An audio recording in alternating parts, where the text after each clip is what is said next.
Hey guys, in this quick video I'm going to compare Vertex AI with Google AI Studio, like what are the differences and what are the things that you need to know. So first thing first, the Google AI Studio is for prototyping, let's say AI apps quickly. Also, you have low code interface, you have options to talk, webcam, share screen, you have option to chat here or even like allow drive access, upload a file.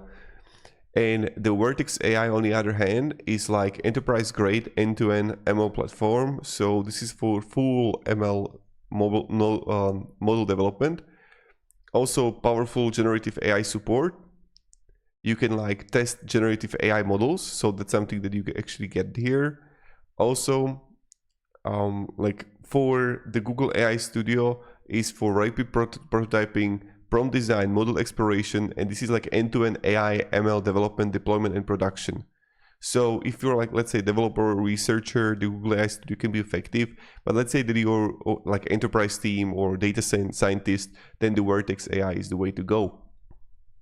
So the Vertex AI got like higher learning curve, steeper, and it's more for like the enterprise focus. With the Google AI Studio is for like highly accessible, low code, no code.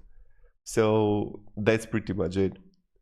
Thank you very much for watching and have a great day and goodbye.